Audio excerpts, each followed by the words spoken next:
Bienvenue à tous dans ce second tutoriel de la série réalisée un layout du style pro. Donc la dernière fois nous avons vu comment réaliser une structure de ce type de design.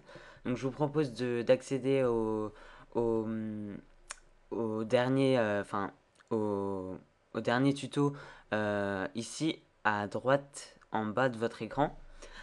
Et puis donc aujourd'hui on va s'intéresser plutôt à la typographie de ce type de design, donc tout ce qui touche aux polices et à ses effets. Voilà.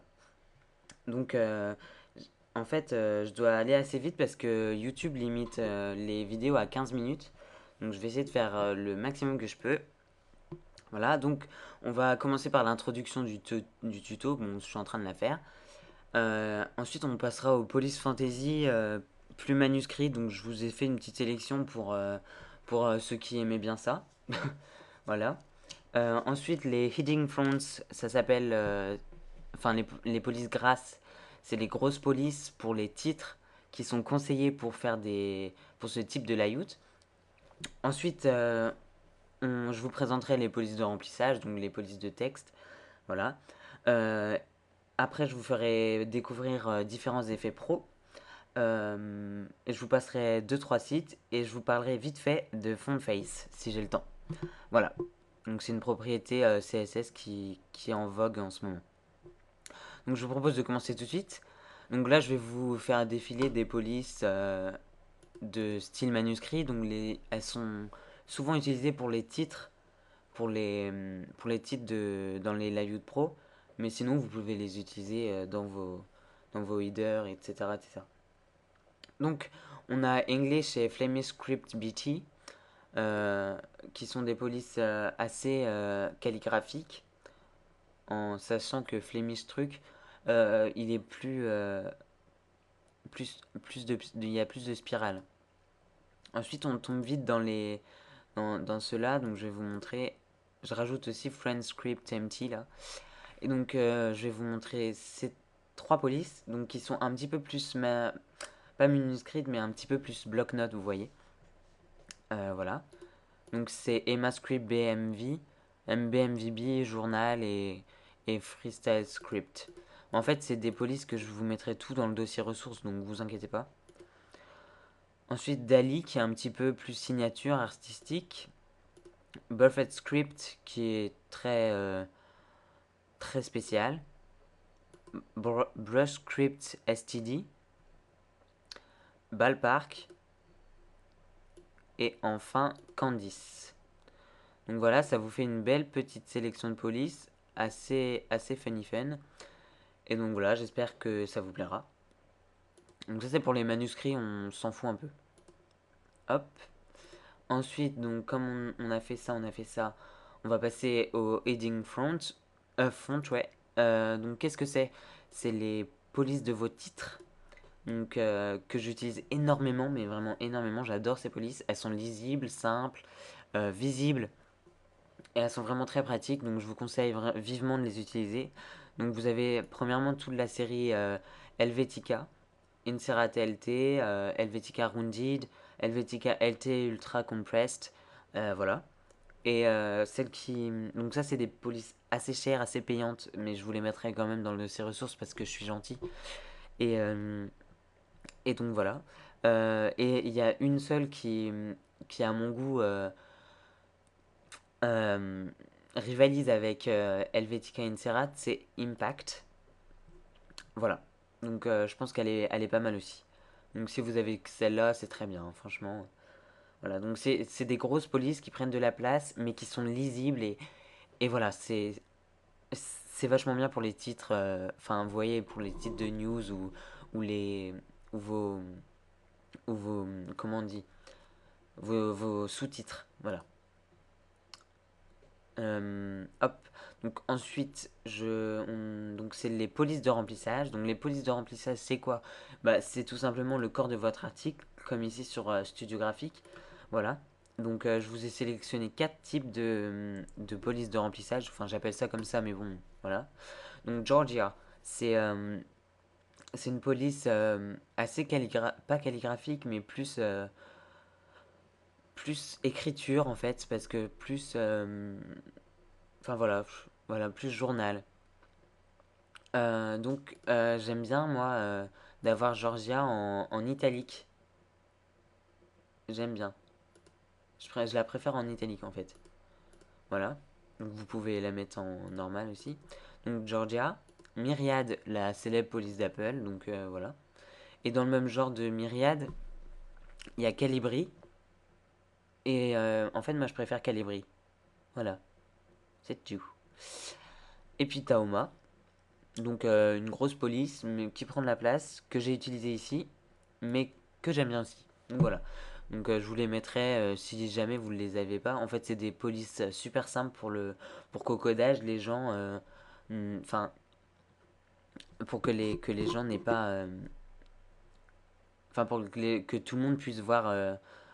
Puisse lire l'article sans forcément avoir telle police ou truc. De toute façon, ça, je vais y revenir dans Font Face. Ok, donc je vais directement passer aux effets. Donc voilà, donc je vous ai préparé 4 effets, je crois. Ouais, 4. Euh, donc cet effet-là, ce premier effet, donc, il est assez connu. Donc en fait, c'est tout simple, c'est un dégradé euh, avec une barre au milieu. Enfin, je sais pas comment expliquer. Donc il y a une partie, enfin un dégradé un peu bicolore. Donc comment c'est fait? C'est tout simple, c'est incrustation dégradée, échelle, l'échelle au minimum, l'opacité très petite. Donc ici 5 et l'échelle 10%. Voilà, je vais pas polémiquer là-dessus pendant des heures, mais voilà, c'est super simple. Et puis j'ai rajouté une petite ombre portée, donc vous pouvez regarder mes réglages. Opacité 11 et distance 5, et sinon grossi 0, taille 0. Voilà, donc ça rend pas mal en petit aussi. Quand c'est en petit. Moi j'aime bien. Voilà, je trouve ça beau. Voilà, donc après un autre plus simple. Donc en fait, on dirait qu'il n'y a rien, mais vous devez pas très bien voir. Mais en fait, vous voyez, il y a une petite ombre portée qui est super stylée, je trouve. Je l'ai utilisée dans tous les styles de police que je viens de vous présenter. Voilà. Donc c'est quoi? Bah, c'est une ombre portée. Je vais vous montrer tout de suite les réglages. Donc ombre portée, tout simple. Hop.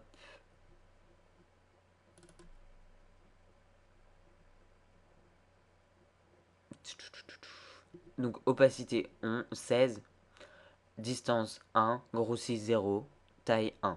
Voilà, c'est tout. C'est tout simple et c'est simple, c'est beau et c'est mieux que de laisser rien, vous voyez. Hop, rien, ça fait pas fini quoi. Alors que là, je trouve enfin ça fait quelque chose, j'aime bien. Ensuite, hop, qu'est-ce que c'est ce travail? Donc voilà, c'est un autre style.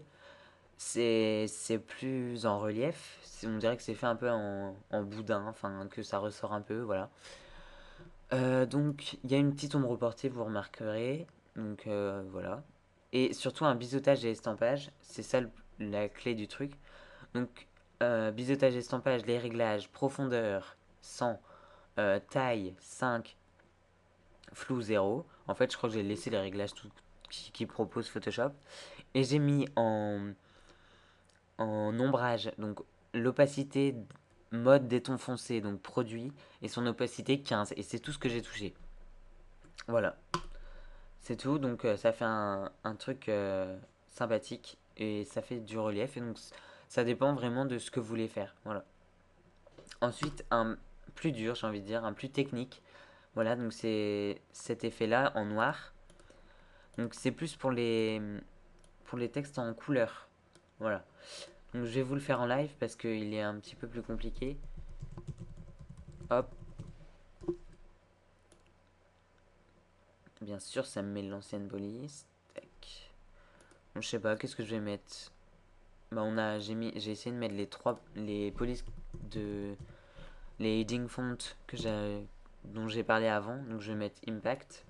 Donc vous voyez, impact, ça ressemble franchement à Helvetica. Hein. Faut pas non plus délirer. C'est vraiment pareil. Donc de quoi c'est constitué? C'est constitué en fait d'une forme. Donc ici c'est une ellipse qui est incrustée dans la police. Donc cette ellipse a des effets. donc notamment une lueur externe, et elle est de faible opacité. Voilà, donc ici je trace une ellipse, pas trop grande, qui prendra la forme en fait. Hop, je vais l'allonger un petit peu. Voilà. Donc ici, bon, pour l'instant, vous vous dites c'est pas très beau. Donc vous avez l'ellipse, hop. Voilà, donc vous avez ça. Ensuite, vous sélectionnez l'ellipse qui est par-dessus forcément votre texte et vous mettez créer un masque d'écrêtage. Et le masque d'écrêtage, voilà, il va faire rentrer la forme dans votre texte. Je vais vous demander de baisser l'opacité de son fond, le fond, hein, pas l'opacité. Donc vous mettez environ, je sais pas, je mets 11, c'est parfait. Ensuite, vous ajoutez un effet et vous mettez lueur externe. Donc ici, on va vous proposer une couleur moche. Je sais pas pourquoi ils me mettent ça d'ailleurs. C'est mieux vous mettez blanc comme couleur. Mode normal. Et taille, vous augmentez la taille comme vous voulez. Ça dépend vraiment de la, de la taille de votre texte. Et ensuite, vous descendez l'opacité tout simplement. Vous augmentez, hop, vous pouvez voir comme ça. Voilà. Tac. Hop.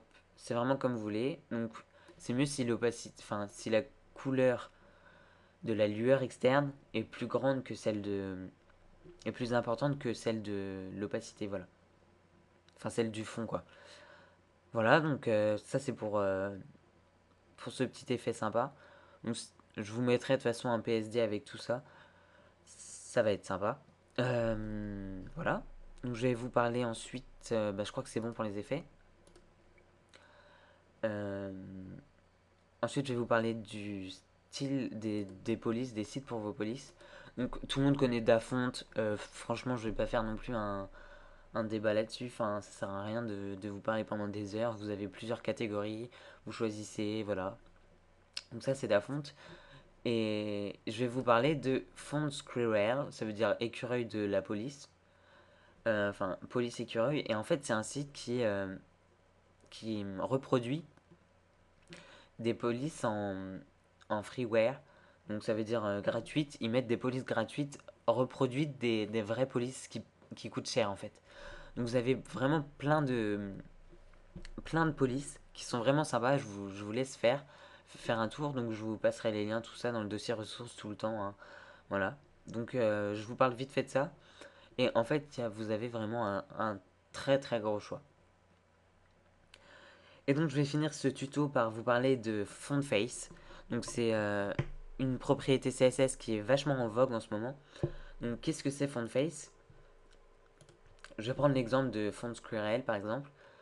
En fait, vous voyez ici quand j'arrive sur la page, en fait, vous voyez Only the best commercial use free font. En fait, c'est super. Je n'ai jamais eu cette police sur mon ordinateur, donc je ne connais pas cette police, je ne sais pas ce que c'est. Et en fait, cette propriété CSS va vous permettre de, de mettre la police de votre choix enfin, fait- ça va vous permettre en fait que tout le monde voit la police de votre choix. Par exemple, si moi je n'ai pas Helvetica Inseratel T, eh ben je ne peux pas voir ce que le webmaster a mis comme police. Par exemple, si je choisis de mettre, je sais pas, une police comme impact, et qu'il y a une personne qui ne l'a pas dans ses polices, et ben il ne va pas la voir quand il tombera sur mon site. Et ça, c'est assez embêtant. Donc, FontFace, c'est quoi? C'est quelque chose qui pixelise, qui transforme vos polices en images. Vous avez dû sûrement voir ça quelque part dans d'autres sites. Donc, ça vous permet de pixeliser vos polices et donc de créer enfin, l'effet que vous voulez avec vos polices que vous voulez. Et donc en fait, ça améliore la résolution pour tout le monde, puisque tout le monde peut voir les polices dont vous voulez, quoi. Celles que vous voulez. Donc voilà, de toute façon, je vais vous faire un bon tuto là-dessus. Et donc, je vais conclure par ça, donc. Et donc, je vous souhaite de bons essayages. Donc, je vous mets tout ça dans le dossier ressources. Je vais me coucher maintenant. Et donc, bah, à plus. Et donc, la prochaine fois, on fera les ressources. Voilà. À bientôt!